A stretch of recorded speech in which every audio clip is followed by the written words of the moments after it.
कक्षा 12 में प्रश्न नंबर 3 10 मार्क्स का आता है, जिसके अंदर एक गद्यांश होगा और उसके नीचे 5 प्रश्न दिए होंगे। प्रत्येक 2 मार्क्स का होगा, टोटल 10 नंबर के होंगे। ठीक है, तो बच्चे के सामने समस्या आती है कि वो पैरे को कैसे पहचाने, कैसे उसका पाठ का नाम या लेखक का नाम लिखे, किस प्रकार रेखांकित अंश की व्याख्या करें। तो इसके अंदर एक ट्रिक के साथ आपको बताया जा रहा है, ध्यान से देखिए, छोटी सी वीडियो के अंदर, छोटी सी क्लास के अंदर। तो ये प्रश्न नंबर 3 आता है बोर्ड के अंदर, गद्यांश इसमें आता है कक्षा 12 हिंदी के अंदर। वे वेरी इंपॉर्टेंट एक गद्यांश है, 10 मार्क्स का है।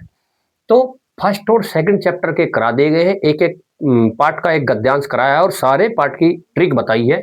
तो इसमें आज चैप्टर नंबर 3 है, पार्ट नंबर 3, जिसका नाम है भाषा और आधुनिकता, और लेखक है प्रोफेसर जी सुंदर रेड्डी। ओके, इसके हर गद्यांश की पहचान आपने ध्यान रखनी है कि अगर बोर्ड में कोई पैरा आता है और उस पैरे के अंदर आपको मिलता है बार बार भाषा, रमणीयता या नवीनीकरण मिलता है, तो आप समझ लेना कि वो पैरा किस पार्ट से है, भाषा और आधुनिकता के नामक पार्ट से लिया हुआ है। तो चलते हैं, इसके नीचे प्रश्न क्या दिए हुए हैं, ये बोर्ड में कई बार आ चुका है पैरा। उपयुक्त गद्यांश के पाठ और लेखक का नाम लिखिए। तो आपने आंसर नंबर फर्स्ट डालना है, तब लिखना है पाठ का नाम भाषा और आधुनिकता है, लेखक का नाम प्रोफेसर जी सुंदर रेड्डी है। उसके बाद में रेखांकित अंश की व्याख्या आपने करनी है। प्रश्न नंबर 2 में किस तरीके से करनी है, देखो ये है, ये रेखांकित अंश की व्याख्या इसमें दी हुई है जो बोर्ड के अंदर, वो यहां से और यहां तक दिया हुआ है। ठीक है, तो आपने क्या लिखना है इसमें, प्रश्न नंबर जो 3 है तो इसका लिखना है उत्तर नंबर 3, और 3 का सेकंड वा है ये दूसरे वाला, यानी रेखांकित अंश की व्याख्या। तो आपने हेडिंग डालना है फर्स्ट में, रेखांकित अंश की व्याख्या। फिर इसमें लिखना है कि लेखक कहता है कि, और इसका थोड़ा भावार्थ करके किस तरीके से लिखना है देखते हैं। कहता है कि भाषा की साधारण इकाई शब्द है, यानी भाषा की प्रथम इकाई शब्द माना जाता है, यानी शब्द ही होता है। शब्द के अभाव में, यानी शब्द के बिना भाषा का अस्तित्व ही दुरह है। दुरह का मतलब है असंभव है। भाषा की प्रथम इकाई शब्द होता है, और शब्द के बिना भाषा का अस्तित्व असंभव होता है। यदि भाषा में विकासशीलता शुरू होती है, यदि भाषा बढ़नी शुरू होगी, यानी भाषा का विकास शुरू होता है, तो शब्दों के स्तर पर ही शुरू होता है। यानी भाषा का जो विकास होता है वो शब्दों के स्तर के साथ साथ होता है। दैनंदिन का मतलब है दिन प्रतिदिन। दिन प्रतिदिन सामाजिक व्यवहारों में हम कई ऐसे नए शब्दों का इस्तेमाल करते हैं जो कि विदेशी भाषाओं से लिए गए हैं, जैसा कि अंग्रेजी, अरबी, फारसी आदि भाषाएं। ये आपने इस प्रकार से इसका रेखांकित अंश का व्याख्या करनी है। प्रश्न नंबर 3 पर चलते हैं, भाषा की विकासशीलता कैसे शुरू होती है। तो इसमें दिया हुआ है कि इसमें आपने लिखना है उत्तर नंबर 3 का, और 3 है ये वेरी इंपॉर्टेंट पैरा है जो बोर्ड में आने के इसके चांस भी हैं। तो इसमें दिया भाषा की विकासशीलता कैसे शुरू होती है। तो आपने लिखना है भाषा की विकासशीलता, क्योंकि इसमें दिया हुआ है ना, विकासशीलता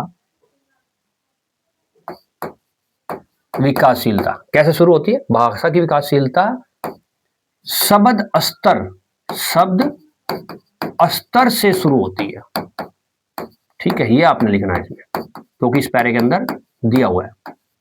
भाषा की विकासशीलता कहां से शुरू होती है, शब्द स्तर से शुरू होती है। नए शब्दों का गठन कैसे होता है, तो इसमें ये प्रश्न नंबर 4 है, इसमें दिया हुआ है, ये दिया हुआ है, वैसे ही नए शब्दों का गठन अनजाने अनायास ही होता है। तो इसमें आपने कैसे लिखना है आंसर, आंसर नंबर 3 का 4, वैसे ही। ठीक है, नए शब्दों का विकास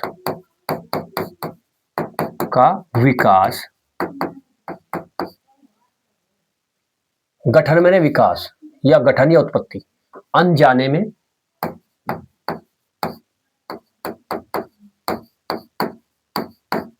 अनजाने में, अनायास, बिना प्रयत्न के, बिना प्रयत्न, बिना प्रयत्न के ही हो जाता है या होता है। ये आपने इस प्रकार लिखना है। लास्ट क्वेश्चन है इसका, दैनंदिन, अविकृत और अनायास शब्दों का अर्थ लिखिए। तो आपने उत्तर डालना है, उत्तर नंबर 3rd का 5th वाला है ये, तीसरे क्वेश्चन का। और आपने पहले लिखना है आपने दैनंदिन का जी, दैनंदिन। दैनंदिन का मतलब होता है दिन प्रतिदिन, यानी लगातार, दिन प्रतिदिन। ओके, उसके बाद अविकृत, अविकृत लिखना है आपने।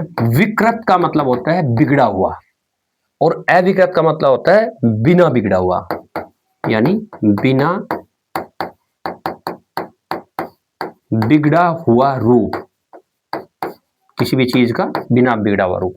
और लास्ट में अनायास आपने लिखना है, यहां देखते हैं। अनायास का मतलब होता है अचानक, बिना प्रयत्न के, बिना प्रयत्न,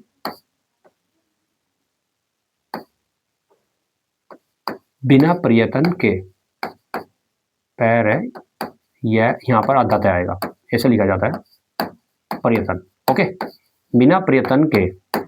अनायास का मतलब क्या होता है? बिना प्रयत्न के। ओके, तो इस चैप्टर का कोई भी अगर पैरा आता है आपने इस प्रकार करना है, ये पहचान है। और 4th चैप्टर में आप जो निंदा रस है उसमें मिलते हैं नेक्स्ट वीडियो में। थैंक यू, जय हिंद।